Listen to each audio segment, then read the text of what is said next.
Now, you say in 1905, the Islamicists would have not thought about an Islamic Republic of Iran. The joining of church and state, so to speak, wasn't even a thought in their minds. Did not exist as a philosophy.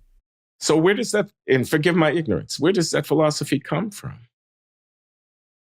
Well, it starts in a very real way with the birth of what we know as modern Egypt and modern Pakistan. Those are the first times in which the idea of a quote-unquote Islamic state start to be formulated by some of these great Islamic philosophers like Maududi and some of these great Al-Afghani, these sort of great thinkers. However, the Iranian model is quite different.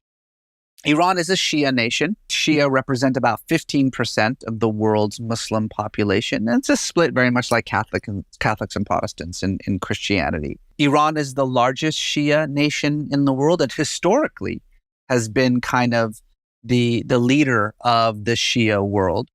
Shiism, it has its distinctions from Sunni Islam, the mainstream kind of orthodox, if you will, Islam.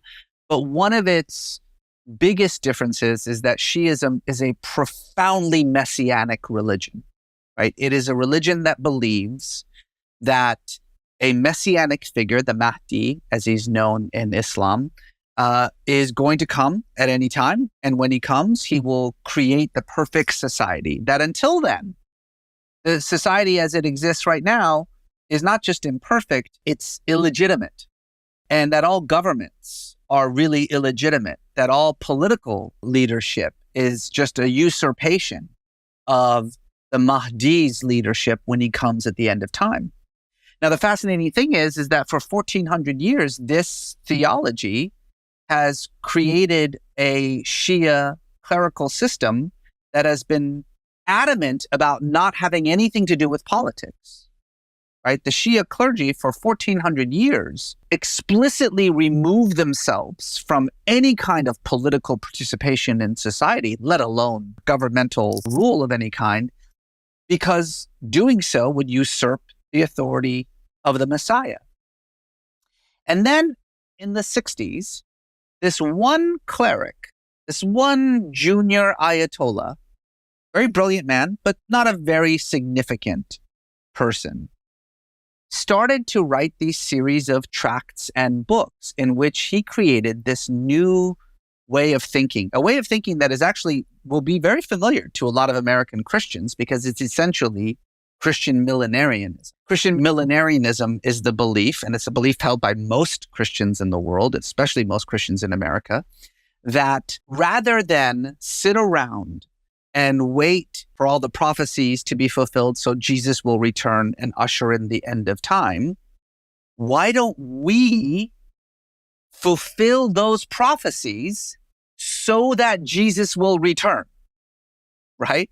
We will create the situation that will then compel the end of time. Well, this particular mullah, this junior Ayatollah, essentially translated that into Shia terms. Rather than sit around and wait for the Mahdi to return to create the perfect society, we should create the perfect society for him so that he returns. Now, the perfect society is a society that is predicated on Islamic morality, Islamic law, Islamic principles. And who is the best arbiter of what Islamic law and Islamic morality and Islamic principles are? Well, we are, the Ayatollahs. But not all the Ayatollahs. Shiism, it's like rabbinical Judaism, right? Like every rabbi has a different opinion and no rabbi can outrank any other rabbi. If this rabbi says, drink Coke, Pepsi is evil, and this rabbi says, drink Pepsi, Coke is evil, there's no mechanism to say who is right and who is wrong.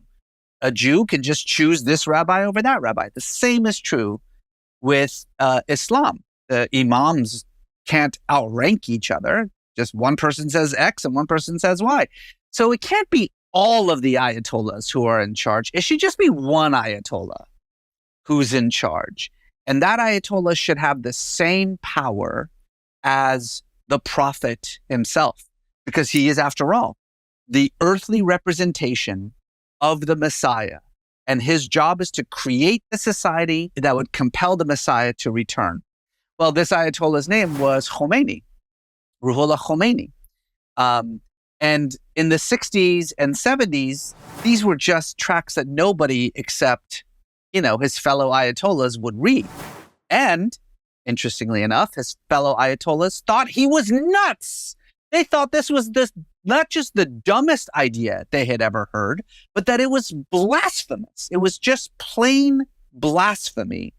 The idea that the mullahs should actually have a role in government, not just have a role, but be in charge of government, and not just be in charge of government, but have the same authority as the Prophet Muhammad. This was blasphemous.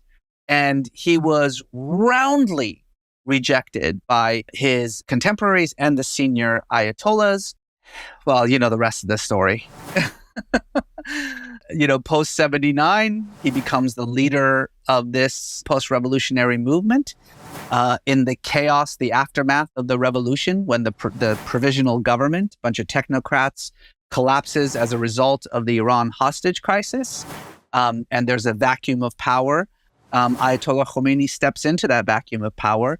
He creates a referendum for the Iranian people in 1980. The referendum has one question on it.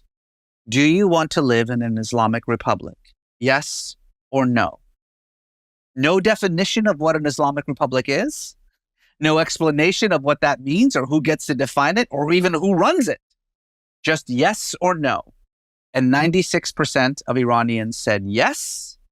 And he used that mandate to create what we now refer to as the Islamic Republic of Iran, a country in which one man has full political and religious authority in violation of everything that Shi'a Islam has stood for 1,400 years. And by the way, to this day,